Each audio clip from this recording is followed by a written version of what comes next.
Hello, everyone, and thank you so much for joining us for this special Climate Week edition of 3BL Media and TriplePundit's Learn from Home webinar series. As UN member states convene for the annual General Assembly and stakeholders from businesses, nonprofits, and civil society meet virtually to discuss the future of climate action, we know the moment we're in is critical. Despite the other monumental challenges we face, from the novel coronavirus pandemic to the ongoing discussions around social and racial justice, it's clear that our response to climate change cannot be pushed aside. From the unprecedented wildfires sweeping the US West Coast to predictions about a particularly devastating Atlantic hurricane season, our planet is communicating with us loud and clear. We have no time to waste when it comes to fighting climate change, and now is the time to act. Today, we're honored to be joined by Hannon Armstrong Chairman and CEO Jeff Eckel. Based in Annapolis, Maryland, Hannon Armstrong is the first US public company solely dedicated to investments in climate change solutions. They invest more than $1 billion every year across energy efficiency, renewable energy, and other sustainable infrastructure markets, all guided by their core purpose, which is to make climate positive investments with superior risk-adjusted returns. We first got to know Jeff here at 3BL Media when he was named CR Magazine's Responsible CEO of the Year for outstanding ESG leadership in 2019. In recognition of his active role in aligning the company's interests with all of their stakeholders to truly do well by doing good. Jeff is also an outspoken advocate for the role of business in pushing bold climate solutions forward, and Hannon Armstrong is clearly a leading corporate voice in the fight against this existential challenge of our time. Jeff, thank you so much for being with us today. Thank you, Mary. Pleasure to be here, and I'm sitting in beautiful Oakland, Maryland, in the western part of Maryland at the B&O Railroad Museum. And it's a beautiful day. Let's hope a train doesn't go by. Fantastic. Well, thank you so much for joining us on location. And we're really excited to dive into some of these topics here today. Since day one, Hannon Armstrong's investment thesis is that you'll earn better risk-adjusted returns by investing on the right side of the climate change line, meaning you choose investments that are either carbon neutral or carbon negative. In more recent years, we've seen a growing number of mainstream investors support a similar ideology, but that wasn't really the case before. And I'd imagine you kind of got a little flack for choosing to invest in this way. I'm wondering if you can tell us a little bit about how this thesis works in practice, and do you feel it's paying off? Great question, Mary. I've been doing this about 40 years, and to me, it always seemed the normal way to invest, to not create environmental issues in any investment you make. And our investment thesis is very analytical. It's not based on polemics or politics or emotion. The investment thesis is grounded in physics, statistics, and economics. Whether you believe in science or climate change science, you can still make money with this. Do I think it's a winning solution? Absolutely. We've outperformed the S&P 500 by, I want to say, at least 10 percentage points annually since going public 7 years ago. And I think we have very much set a bar for other financial investors to take. And that's probably the most important thing we can do is with this investment thesis is make money. That will prove the concept to others who perhaps might not have the same view as we had when we started out. Oh, you've cut out again. I can't. That's such a powerful statement. Oh, there we go. Here we are. I think that's such a powerful statement to make to business leaders, particularly those who are still really focused on the bottom line, is to say that, hey, we invest in this way, but we're also really focused on financial performance. And we believe that making these decisions and achieving superior returns can go hand in hand. I think that's a really powerful thing to look to prove to others. And the notion initially was always that you were going to sacrifice returns or you needed subsidies. I think we've turned that ourselves, but also the industry has turned it around on its head. Renewable energy, energy efficiency, pandemic has caused a terrific financial shock. these assets are performing very, very well. Absolutely. In this moment that we're in today, weeks away from a pivotal presidential election in the midst of this global pandemic. I think it might be. I've heard talk. Okay. Yeah, I could be wrong, but yeah, I've heard talk. I'll check. With all of these things that we do have going on, I think that some people in the sustainability community were concerned that climate change might be pushed to the back burner, but we've seen that a lot of climate activists have really been galvanized by what's happening, by the conversations that are happening around the pandemic, around social and racial justice, and pointing out that so many of these social justice issues and climate issues are inextricably linked, and pointing out that, hey, this crisis that we're seeing with the coronavirus is really merely a dress rehearsal for what could be to come in a scenario of unchecked climate change. And I'm wondering how you feel that business leaders with hearts and minds toward climate action can harness the moment that we're in right now and push for greater urgency. And also, given that business has historically had an outsized contribution to greenhouse gas emissions and to climate change, how do you feel that that people can trust business to really lead on this? Oh, there's like 3 really good questions in there, Mary. It's all too much. I'm sorry. No, they're great questions. Let me think how to address it. Well, let's take the attitude of capitalism as bad, and I am 100% a capitalist, and I see the profound good that companies do. Not every company, not every board, but when companies are a force for good, they're extraordinarily powerful. And when you go back to a pandemic-induced financial crisis, I think there's a couple pieces that relate to when Trump exited the Paris Climate Accord. Corporations said, government's not going to fix this. Corporations are going, it's either citizens, governments, or corporations. And I would say a fourth, capital, owners of capital. But corporations have stepped up mightily in this process, in part because it's the right thing to do, in part because it makes money, and in part because employees, clients, they're demanding it. We can't wait around for government to fix it, whether it's this administration or the next. The problem is too profound for any one government. Absolutely. I think that we saw that shift, and through the course of our reporting here at TriplePundit also, really that decision to start the process to pull out of the Paris Accord really did coincide with a lot of powerful statements and a lot of new commitments from the business community around climate change. And I think that we've seen, in a lot of market research into public perception that, people are really recognizing this role that business can play in fighting climate change, which is, it's really interesting to see.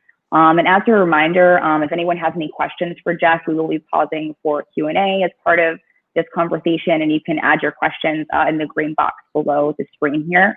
But to quickly move on, one of the ways in which we've seen businesses take a stand for issues like climate action is through, advocacy, is through activism. And earlier this year, you took a powerful activist stance by penning an open letter to Facebook CEO Mark Zuckerberg, essentially pointing out that while the platform took steps to fact check and flag and remove misinformation about the coronavirus, out of concern for human health and safety, it wasn't doing the same thing for climate misinformation, despite the fact that the climate crisis is, of course, also a danger to human health. I'm wondering what made you decide to take this stance and to reach out to Mr. Zuckerberg directly. I'm still waiting for him to call back, and I won't take the call if it comes during the middle of this. There's a lot of misinformation, and there are a lot of hidden agendas and some not so hidden on this issue. And I think I just got tired of hearing the same stuff. It's not like this is a joke. This is like a really serious crisis, and I really hope Silicon Valley firms do take more responsibility for how their platforms are being used and amplifying misinformation.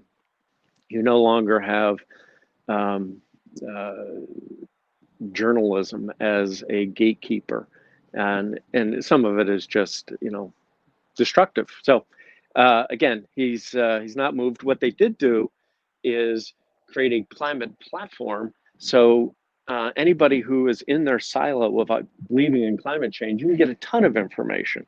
However, if you're in the other silo, you don't have to be troubled by these uncomfortable bits of information. You can stay right in your comfort zone. A nice PR piece, but utterly useless and pointless in my view.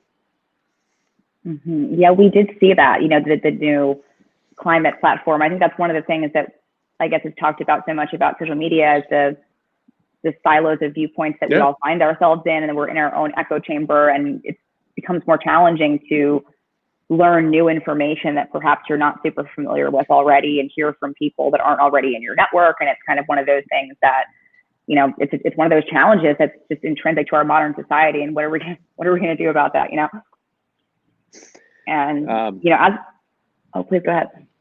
No, please. But I think that one of the things that we've seen, as we've moved through, reckoning with this pandemic, that's been kind of, if you can say it's a hopeful point, in such a difficult and trying time, is this movement to build back better, right? And this is something that's been out there, certainly in our reporting.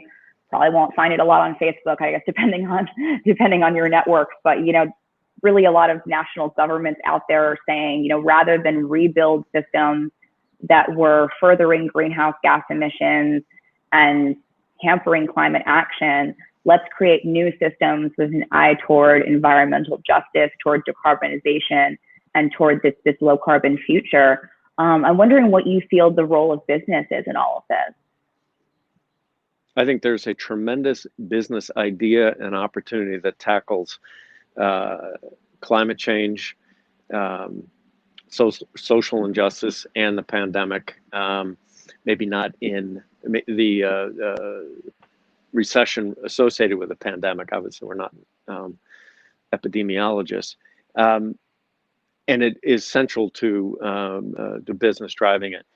If you do, as the Business Roundtable suggested last week, the CFTC said several weeks ago, and as I've been talking about for the last decade, put a price on carbon, and take those proceeds and dividend those tax proceeds back to citizens whose gas bill has gone up, their heating bill has gone up, their electricity bill has gone up. You dividend it so they actually are neutral on their cost. And you don't dividend it to wealthy Americans. You dividend it to 70 or 80% of the people who are going paycheck to paycheck. And then all of a sudden you've reduced, business will have a price signal to stop polluting, to start investing in cleaner things.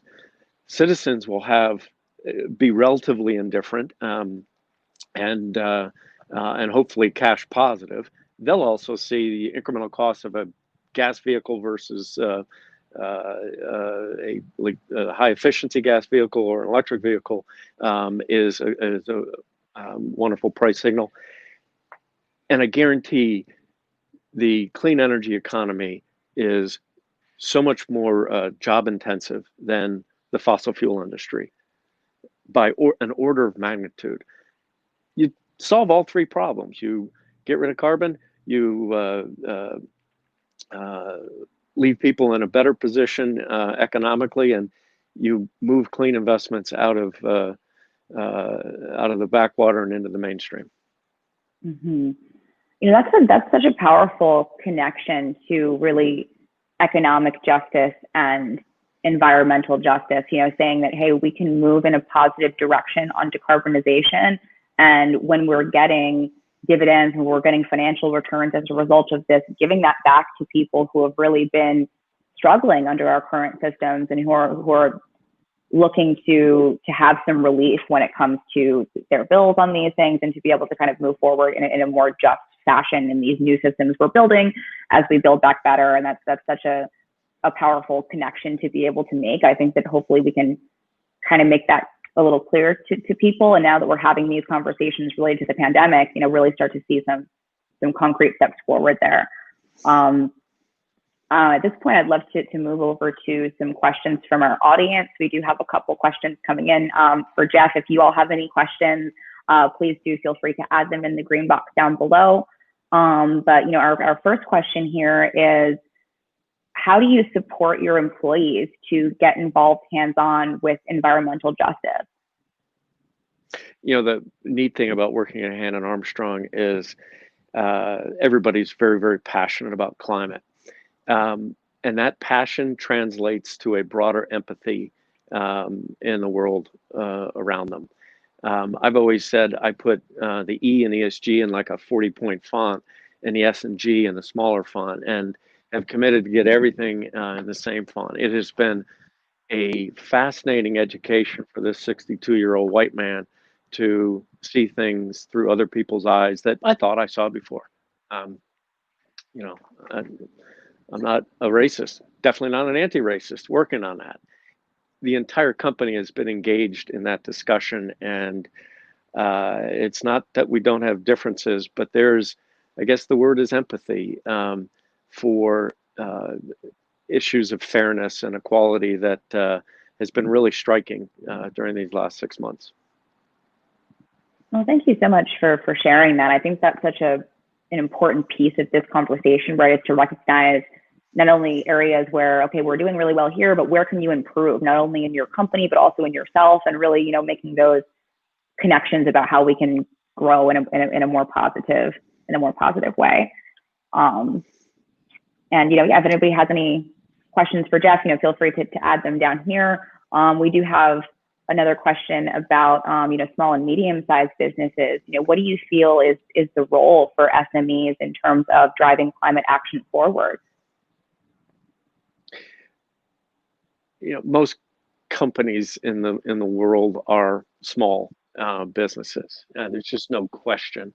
The solar industry is just filled with a lot of entrepreneurial small businesses that are working hard. There's nothing easy about being a small business, but it's the heart and soul of this country. And whether it's if you think of energy efficiency at a policy level, it's up here. It's a guy getting in your basement and fixing your HVAC system. It's a very local business.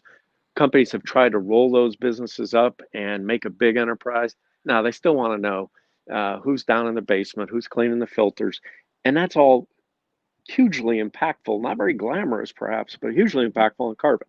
And small businesses have outsized role in that market. Mm-hmm. The unsung actors of climate action there. That's great. And one other question here is what do you hope, if anything, we can see come out of Climate Week this year? It's an unusual year. We're all connecting virtually. We're not all going down to New York and getting to meet face to face. But what do you hope, if anything, comes out of Climate Week this year? I come at this largely in the financial sector, even though my master's was in energy policy. We've tried a lot of policies in my 40-year business career.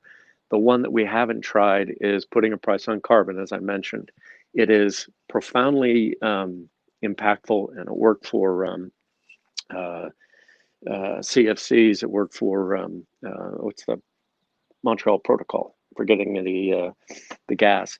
It absolutely works. What I think people who are policy focused need to understand is the world is awash in capital wanting to invest in these asset classes. There isn't, I still have yet to find the project that deserved to get financing and couldn't. They're not out there. There's a global search for yield. These assets are very attractive. if it's a project that's soundly structured, it's going to get investment. And so I would urge policymakers to appreciate that capital is ready, willing, and able to invest in this sector. We just need price signals, and it can be profoundly impactful. Mm-hmm. Absolutely. I think that when we saw that coming out of the last COP, where that there was actually a lot of business advocacy around, hey, we're really disappointed that we didn't see a price on carbon, a market-based mechanism come out of this COP. This seems to just be something that we're continuing to wait for. Maybe we'll see it this year. That would be, that would be great. We're kind of all keeping our eyes out there. But in kind of switching back over to a question that I had, as we're on the subject, I'm kind of wondering, in the year since COP21, where we finalized the Paris Climate Agreement, we've seen more businesses make pledges to become carbon neutral in their own operations, to start sourcing 100% renewable energy. But something you've already kind of alluded to and touched on a bit that you often talk about is another piece of this puzzle, which is financed emissions. Where is your money going? How are you connected to and supporting activities that may be at odds with some of the goals that you've set internally? And, clearly this is really relevant, in the financial sector, and certainly relevant to the way you invest at Hannon Armstrong. But as someone who's kind of been around this block a few times, what would you advise to other businesses in the financial sector or otherwise about identifying those financed emissions and working to eliminate them? My annual report letter from last year said there's 3 things that the financial sector needs to do. The first thing is the investment bankers need to ask themselves, is this deal good or bad for climate? It's just such a fundamental question. Most people don't ask themselves that, but they should. The second thing they should do is disclose every one of their investments. Not just the shiny, pretty ones that they want people to know about, but the Alberta tar sands, Dakota Access Pipeline, you name it. Those are things that you don't see in their ESG report. There's actually been progress on this, and I give Morgan Stanley credit for being the first Wall Street bank to join the PFAC. It's carbon accounting financials. And it's a Dutch-led pension fund scheme that is causing those. You sign up for it, we're members. You disclose all your investments, so investors now have the ability to see what's in your portfolio. If you don't talk about it, nobody ever gets to see it. The third thing that finance needs to do is, this is an enormous problem that's going to need trillions of dollars of capital to decarbonize. We ought to be looking at the efficiency with which we are using that capital to decarbonize. We use carbon count, very simple metric of metric tons of greenhouse gas divided by the amount of capital to reduce those metric tons of greenhouse gas. And I think we're kidding ourselves if we're not actually looking at the impact of directly on carbon emissions from every dollar invested. Some things are not really that impactful. They're not bad, but they're not really bending the curve on emissions. Definitely, yeah. I think that's a really important distinction, right? Where there's, okay, we don't want to put our money into what's really known as being super, carbon intensive, right? But then there's also, you'll kind of hear about, you see companies investing in this or this, and it's meant to drive a solution forward. But then when you look at some research-based assessments into the impact that has, is it really going to be have as much potential as right. some may think that That's right. This is an incredibly complex problem, and there's just so much for business still to learn. But MIT has a fantastic tool, the name of which Gil's going to be mad at me because I've forgotten it every time I've mentioned it. But it has little dials you can push as to which policy metric you want to see, whether it's carbon sequestration or EV subsidies, whatever. And when you boil it all down, the only single policy tool that moves the needle on emissions is a price on carbon. So I'm going to keep beating that drum, and that will fix an awful lot of problems. Everything else, part of the solution. They're certainly not bad, but we need to start doing the most impactful things first. And on that subject of carbon pricing, I mentioned that we saw some business advocacy around this coming out of the last COP. But we also saw, just last week, the CEOs of the Business Roundtable put out a statement in support of a price on carbon, following, of course, last year, their statement on the purpose of a corporation. I'm wondering how you feel about this. Do you think that's a positive sign for, do you think that we'll finally start to see a carbon market in the future? Oh, it's very much a positive sign. And it's business, I think, starting to control the narrative on climate change and doing it in business terms. That's the language we speak, and I think it's a brilliant step forward, long overdue. But it change takes more time than I like or younger people like. But I think we're definitely starting to get there. And when people start to see it's got bipartisan support, it is clearly if you're a conservative economist, this is what you want. And if you're a progressive, and I think if you appreciate the impact it'll have on the issues you care about, I think it's what you're going to want as well. Yeah, we really have seen that, advocacy on both sides of the aisle for a price on carbon, really just setting where those boundaries are and creating a system that can account for them and can really, say, okay, here's what we're going to, an active step we're going to take to resolve this that is based on the financial markets and something that a lot of different stakeholder groups can understand and, and potentially benefit from. So, hopefully we'll see some movement on this level. We're seeing powerful CEOs from multinational businesses speaking out in favor of this, and it's certainly not the first time. Hopefully we'll see that kind of movement in that direction. But, to kind of wrap things up, speaking about, agreement we can have in a bipartisan way, this being an election year, everyone's minds are on ways that public policy intersect with the issues that they really care about, and policy advocacy is another one of these less discussed elements of corporate climate action. And I'm wondering how you think that businesses can use some of their clout, their influence to advocate for policies that promote urgent action on climate change. Well, I'm very proud that Susan Nickey, one of our managing directors, has been a leader in the creation of the American Clean Power Association. And she's been a real pioneer in the wind industry for a long time. And these are the biggest companies in the industry who are getting together and basically saying we need to pool our political power, our money, so that we are not a rounding error to API, American Petroleum Institute's heavy influence in Washington. And so this is the right step of the clean energy industry growing up.